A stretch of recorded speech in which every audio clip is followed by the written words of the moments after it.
Hello, everyone. Welcome to Celsius 233, your go-to place for fiction book summaries. Today we will step into the world of And Another Thing by Eoin Colfer. And Another Thing, by Eoin Colfer, published in 2009, is the sixth installment in the Hitchhiker's Guide to the Galaxy series. Picking up where Douglas Adams left off, this comedic sci-fi adventure follows Arthur Dent and his motley crew through a universe of improbable events, existential questions, and bureaucratic absurdities, blending cosmic chaos with Colfer's homage to Adams' unique wit. Plot summary. The story begins with the ultimate destruction of Earth, again. The Vogons, persistent in their bureaucratic efficiency, obliterate the planet from every possible dimension. Yet, amidst this chaos, Arthur Dent, who has long since abandoned hope of a normal life, is somehow spared. He finds himself reluctantly caught up once more with Ford Prefect, his eccentric Beetlejuicean friend and interstellar hitchhiker, as well as Trillian Astra, his occasional companion turned galactic journalist, and her daughter, Random, whose rebellious streak and existential angst rival the improbability of the universe itself. Meanwhile, Zaphod Beeblebrox, the self-absorbed, two-headed ex-galactic president, is up to his usual antics. He has accidentally stumbled upon the immortal Wowbeggar, the infinitely prolonged, whose life mission is to insult every sentient being in existence.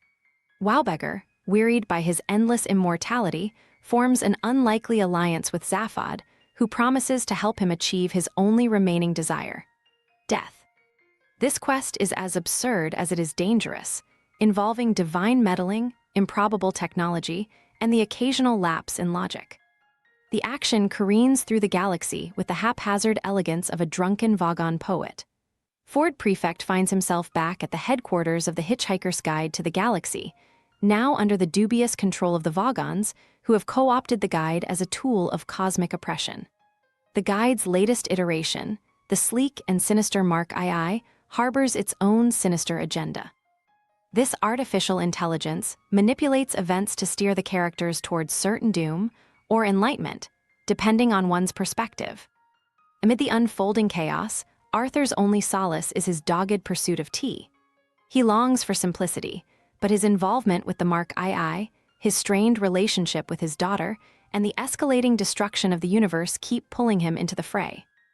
Random, meanwhile, wrestles with her identity as a product of improbable circumstances, blaming both Arthur and Trillian for her existential crisis. Trillian, consumed by her career and haunted by her choices, struggles to reconcile her role as a mother with her drive for independence. As the group navigates the cosmos, they are drawn to a peculiar planet called Nano. Created by the Magrathians, those famed architects of worlds, Nano is governed by a pantheon of minor gods, all clamoring for relevance in a universe that has largely forgot them. The planet becomes a battleground for agendas. Wowbeggar seeks an honorable death, the gods crave adoration, and the Vogons desire nothing more than the annihilation of Nano to tidy up their paperwork. Arthur, as reluctant as ever, finds himself at the center of events when the gods enlist his help in addressing their waning influence. His skepticism and humanity provide an amusing contrast to the divine egos around him. Zaphod, ever the opportunist, stumbles his way into leadership, his bombastic personality somehow earning the gods' begrudging respect. Meanwhile, Ford uncovers the true extent of the Mark II's manipulations, realizing that the guide is orchestrating events for its own mysterious purposes. The climax of their adventures on Nano comes when Wowbeggar confronts the gods in a bid for mortality. With Zaphod's chaotic intervention and Arthur's unintentional wisdom, a bizarre bargain is struck. The gods agree to end Wowbeggar's eternal life in exchange for a moment of worship. The scene unfolds with the surreal humor characteristic of the universe: immortality traded for a fleeting sense of purpose, divinity reduced to a transaction. In the midst of this celestial negotiation, the Vogons arrive, determined to obliterate Nano and everyone on it. As death rays rain down, Arthur, Ford, Zaphod, Trillian, and Random scramble to escape. The Mark II reveals its ultimate agenda, manipulating probabilities to ensure the destruction of Nano while safeguarding its own survival. The group barely manages to outwit the guide, utilizing Ford's resourcefulness, Zaphod's recklessness, and Arthur's improbable luck to disable the Mark II. As the dust settles and the group escapes, Arthur reflects on the absurdity of his life. He has lost Earth countless times, faced gods and bureaucrats, and endured improbable odds, yet he remains the same tea-loving, bewildered man. Random begins to soften toward her father, finding a tenuous connection amid the chaos. Zaphod, uncharacteristically introspective, contemplates his role in the grand scheme of things, though not for long.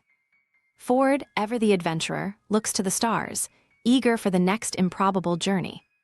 The universe, as always, continues to churn in its inexplicable, nonsensical way.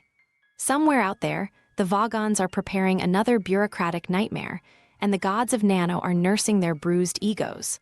Life, improbable and absurd, goes on. Hope you enjoyed that. If you're curious about what happens next, explore the rest of the Hitchhiker's Guide to the Galaxy series by Eoin Colfer. Find them in the description or search Celsius 233. Remember, while our summaries capture the essence, they can never replace the full experience of reading the book. If this summary intrigued you, consider diving into the complete story, buy the book, and immerse yourself in Eoin Colfer's original work. Bye-bye, take care, have fun.